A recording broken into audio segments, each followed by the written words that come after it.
Australia legalizó el éxtasis y los hongos alucinógenos para ser utilizados en tratamientos médicos contra la depresión y el estrés postraumático. Ambas drogas están actualmente prohibidas y solamente pueden ser utilizadas en ensayos clínicos controlados. Para conversar más al respecto nos acompaña el doctor Rodrigo Díaz, académico de la Escuela de Química y Farmacia de la Universidad de Valparaíso. Muy buen día, doctor. Muchísimas gracias por este contacto. Buenos días, Pascal. Muchas gracias. Preguntarle primero que todo, ¿qué le parece esta medida que ha tomado Australia? ¿Se podría repetir en otros países o por lo menos acercarse acá a la región? La verdad es que la medida no me sorprende mucho, ya que si nos ponemos a pensar, ¿cierto? Los medicamentos provienen, ¿cierto? De las plantas medicinales, de hongos, ¿verdad? Desde hace muchos años. Lo que me sorprende más es que se haya tomado ahora esta medida, siendo que ya hace más de 20 años que se vienen haciendo estudios serios, ¿verdad? Con publicaciones en la que se ha demostrado el efecto benéfico en las terapias, ¿cierto? Para la depresión y para el estrés postraumático de este tipo de sustancias. Eso me sorprende más que la medida. Que la medida en sí. Claro, la verdad es Doctor, que acá en Chile, bueno, acá en Chile nosotros tenemos un ejemplo, ¿cierto?, de la cannabis, la cual se reconoce como terapia en estos momentos. O sea, acá en Chile un médico puede recetar cannabis. Ahora, bueno, hay ciertos problemas, ¿verdad?, con la ley 20.000, hay algunos vacíos legales en donde al final queda al criterio de la policía o de los jueces, ¿cierto?, de los tribunales. Pero eso ya es otro tema que lo podemos hablar después. claro. Doctor, si no me equivoco, algunos antidepresivos, por ejemplo, contienen el compuesto, ¿no?, activo, el MDMA, que el éxtasis está compuesto también de MDMA junto con otras sustancias.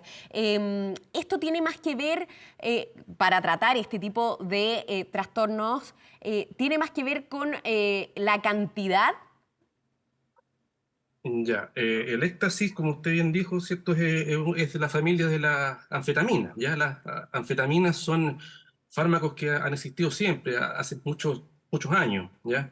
Se han usado siempre en terapias, en narcolepsia, etcétera, ¿ya?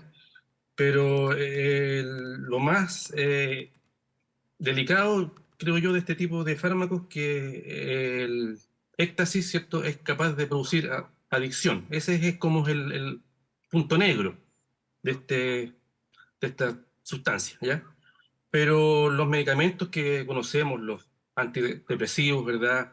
Eh, que se venden en el mercado farmacéutico, en la farmacia, son también de la familia, ¿cierto? De esta gran familia que es de los fenilpropanoides, ¿verdad? Que tienen una estructura muy similar a neurotransmisores que tenemos, ¿verdad? En el cuerpo. Y de hecho, ¿verdad? Todas estas enfermedades como la depresión, ¿cierto? El estrés postraumático, tienen que ver con una falta o con una deficiencia de este tipo de neurotransmisores, los cuales, ¿verdad?, son de alguna manera controlados por este tipo de sustancias. ¿Ya? Claro, Esa es tiene que como ver con para... con la química de los elementos y Claro. con los químicos también que existen en nuestro cerebro. Y en el caso de los hongos alucinógenos, doctor, ¿cómo funcionaría, operaría este tipo de sustancias en el cerebro también? Mira, acá hay que decir que este tipo de sustancias no se conocen ahora ni hace 20 años. Este Claro, tipo de sustancias, ¿cierto? Como lo pongo, son de uso en medicina tradicional. Pueblos originarios, ¿cierto? Antiquísimos, la han usado siempre, ¿ya? Y solamente, ¿cierto? Su uso se ha basado en el empirismo, ensayo-error, ¿ya? En la actualidad, bueno, se ve algo más científico, ¿verdad?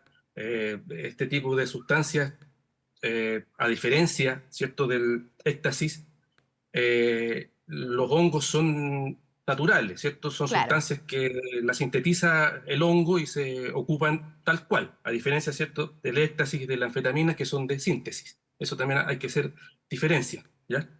Claro, Pero en el caso del hongo, ¿verdad? Ha sido usado ya por muchos años, ¿ya? Y de hecho ahora se están haciendo, bueno, estudios clínicos en donde se ha demostrado que ayuda en pacientes que tienen depresión, ¿cierto?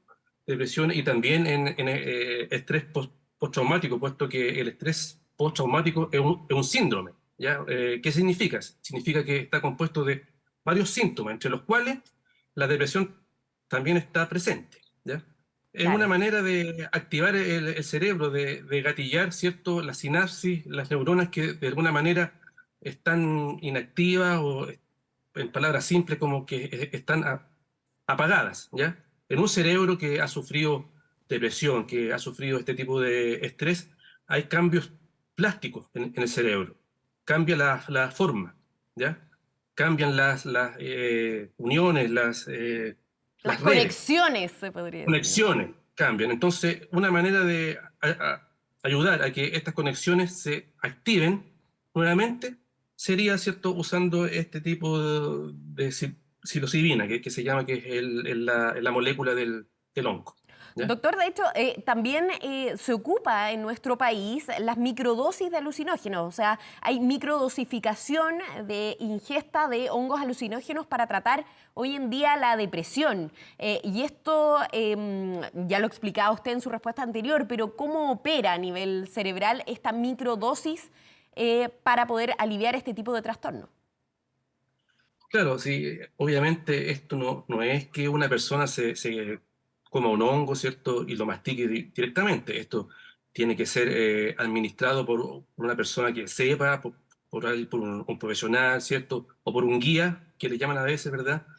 Eh, Obviamente para tratar ciertos tipos de enfermedades mentales siempre se empiezan con dosis bajas, ¿ya? No se puede comenzar un estudio con dosis altas, ¿ya? Esto es para ver cierta tolerancia, para ver ciertos efectos secundarios, los cuales, ¿verdad? En los fármacos convencionales, los antidepresivos que conocemos en el mercado, tienen bastantes efectos secundarios, ¿ya?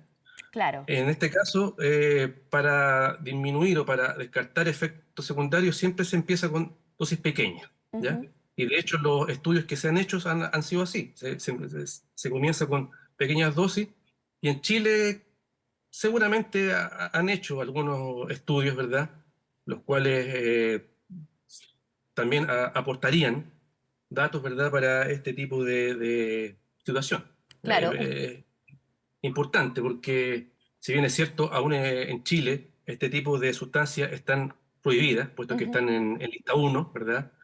Junto con la mescalina, ¿cierto? El LSD, que también son sustancias que vienen de un hongo, ¿verdad? La mescalina viene de un cactus, ¿verdad? Claro. Son sustancias que están prohibidas en este momento acá en Chile. Y sería una buena idea, sería una buena idea para legislar, ¿cierto? Y este es un mensaje directo para los legisladores que los tengo acá al Los lado, tiene muy ¿verdad? cerca usted, ahí en Y Valparaíso. cerca acá en Valparaíso, un mensaje para ellos que se preocupen, ¿cierto?, de temas importantes como son estos, ¿verdad?, de la regulación de las drogas, este tipo de sustancias, de la eutanasia, etcétera. Esos son temas importantes y no los que están viendo ahora. Perfecto, ahí aprovecho de enviar su mensaje también, doctor. Doctor, y para terminar, pero hay, usted ya lo planteaba en una de sus respuestas, que uno de los puntos negros es que, por ejemplo, el éxtasis puede producir adicción. También es conocido por la literatura respecto a este tipo de sustancias que pueden incluso, consumido en altas dosis, generar, o sea, no servirían para aplacar, sino pueden generar otro tipo de trastornos mentales como paranoia o incluso gatillar algún tipo de esquizofrenia. ¿Qué pasa en esos casos? ¿Cómo se Exactamente, puede regular de alguna manera o cuáles son los riesgos que presentan este tipo de sustancias? exactamente como usted bien dice, Pascal, hay que tener cuidado, ¿cierto?, en los pacientes que se va a aplicar este tipo de sustancias. Hipócrates decía que no existe la enfermedad, sino el enfermo. O sea, cada persona reacciona de una manera diferente a un cierto fármaco, a un cierto medicamento. Es complicado cuando hay personas que tienen alguna patología de base, ¿ya? Por ejemplo, esquizofrenia, psicosis, etcétera. Ahí es complicado hacer un tratamiento con este tipo de sustancias. Una persona sana reacciona de manera diferente al hongo alucinógeno que una persona que a lo mejor tiene depresión. Entonces ahí también hay que tener un cuidado, hay que tener un cierto tino en administrar este tipo de sustancias. Claro, la administración tiene que ser de manera responsable y en este Exactamente. caso, bueno, hacemos el punto de que este tipo de sustancias siguen prohibidas acá en el país. Australia legalizó esto para el tratamiento de ciertos trastornos y, por supuesto, un tema de discusión en el que usted como académico también es un aporte en la discusión de cómo tratamos, cómo abordamos el uso de distintas sustancias químicas. Muchísimas gracias, doctor. Muchas gracias, Pascal. Que tenga un buen día.